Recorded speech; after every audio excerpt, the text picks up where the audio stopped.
Hello friend, स्वागत है आप सभी का हमारे यूट्यूब चैनल स्टेनो लर्नर्स पर। दोस्तों, डिक्टेशन शुरू होगी 3 सेकंड बाद। स्टार्ट। सभापति महोदय, यहाँ आए दिन भाषण तैयार किए जाते हैं। वे यहाँ पर पेश होते हैं।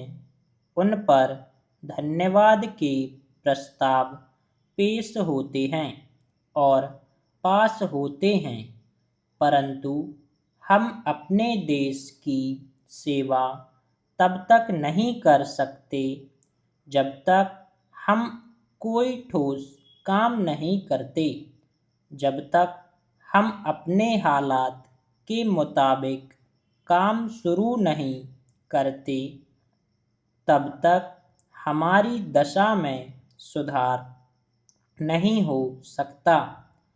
इस सदन में शिक्षा के बारे में कई बार कहा कि शिक्षा की पद्धति जो हमारे देश की है, वह हमें अंधेरे की ओर ले जा रही है।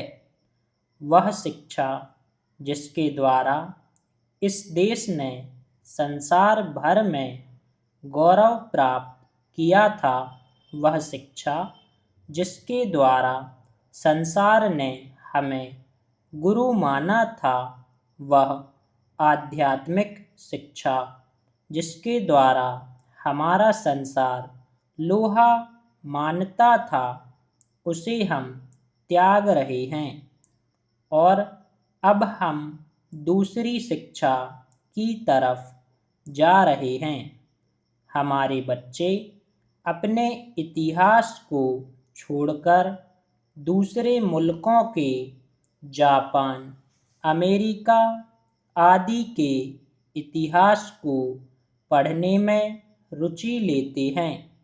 हम अपनी चीज़ों को छोड़कर पश्चिम की नकल कर रहे हैं।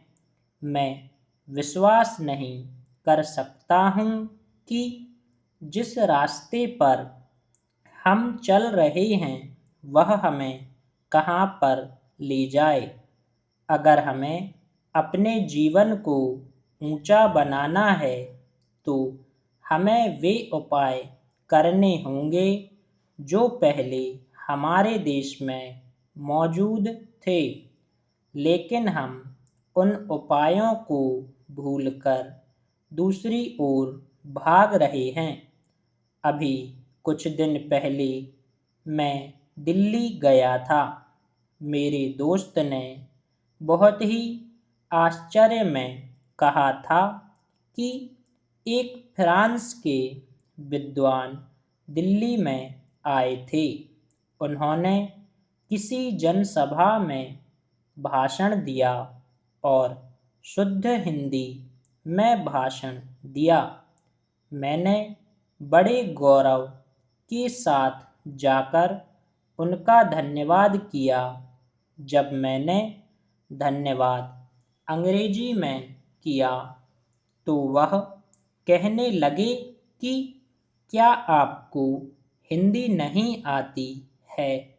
आप हिंदी में धन्यवाद क्यों नहीं करते?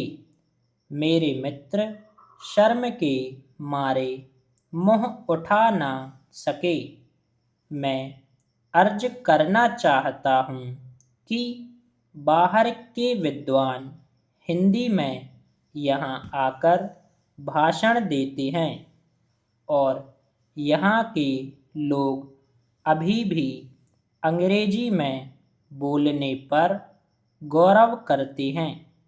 यह किसी भी भारतवासी को शोभा नहीं देता। पैरा।